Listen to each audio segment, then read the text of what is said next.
Hello and welcome to At His Pace. And today we are going to talk about parenting Generation Z children when you are a Generation X parent. I'm what? Nothing. I'm a baby boomer? No, I'm not. So do I need to say it over again? No, you're fine. Raising Gen Z children when you are Gen X and you were raised with a mama that you're a millennial.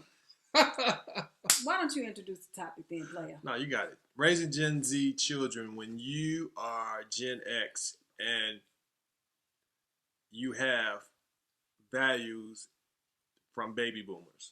Right. So our parents said pretty much do as I say, not as I do, and they did all kind of stuff. Sorry, mommy. But we had a different, I don't know if it's respect.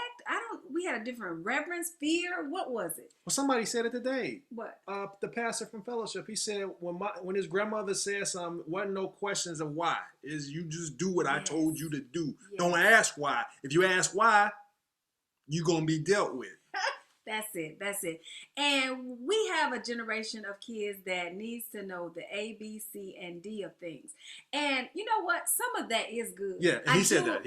I do appreciate that our children are inquisitive and they're bright and they have access to so much more than we did when we were growing up.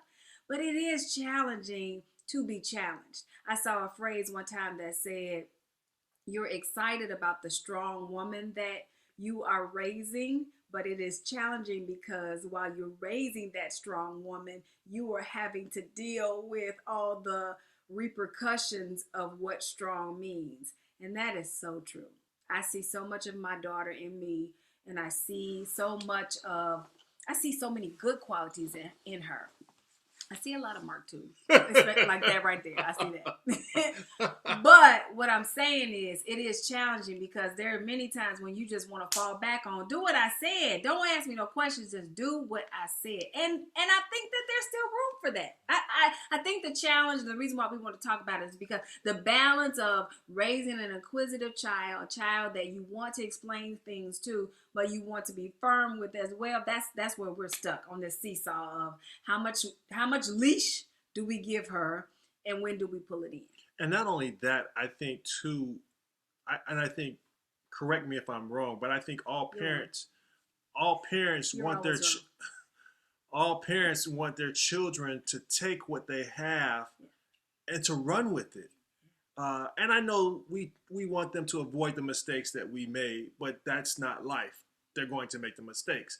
But I think the drive and just to know that everything that you have is at your fingertips, but they don't have that same drive or that same let's just go get it that maybe we had.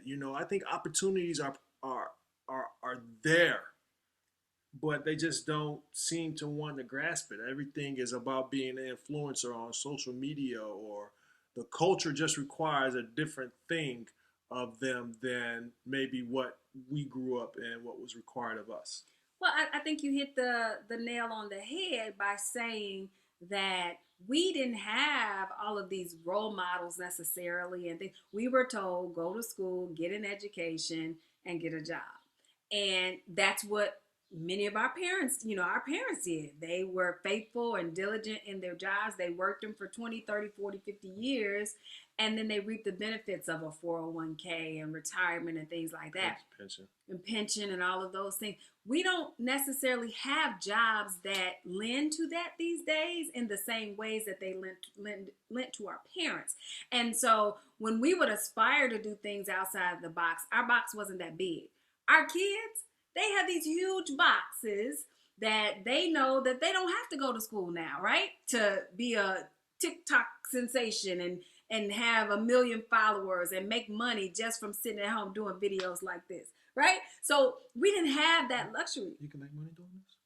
Well, we ain't, but so I think that they have that different drive. They have that different, I don't have to go to school. They see the I don't world have to differently. do well. I don't have to do well. Oh, okay. Well, and here's another thing that gets me. I just think that they are entitled to.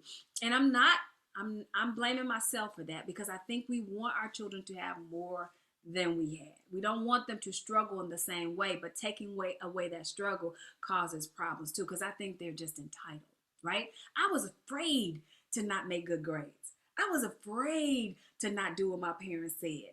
And my child and many of y'all's children are able to or feel the freedom to push the envelope. And while some of that is good, it's just tough to induce or ingest. I mean, as a parent, it's tough. So we need help with that. We just started dialogue. We don't have an answer for you today because we're struggling through this with our 14-year-old right now. Yeah, and I think one of the things I saw something on social media. There was this young man. I guess his daughter had a tantrum in the store, and so he took her out of the store, and then they sat in the parking lot, and he just let her have a tantrum, and then he said, "Okay, that's enough. It's time to clean it up." And but his whole premise behind it was saying that certain behaviors were not going to be tolerated no matter what. And so I think in terms of parenting, it's just difficult. And it's hard when we're trying to grasp what the culture is saying and then to lead our children in a culture that we don't fully understand or may not even agree with. Right. We weren't raised in it. You know, so yeah. Yeah. Just drop me a line, please. Hey, yeah. Hey, what's our answer to everything? I got lipstick on my TV and tell me. Pray about it. Pray about it because God gave us these children. He gave us these children in this generation. He knows how to handle them better than we do. And so if you are struggling like we are, that is a signal that we're not praying enough about how to direct and guide this generation. Because guess what? I do believe that this generation could be awesome. Oh, they are so bright and talented and have all this access, but we still have a responsibility to guide and direct and mold.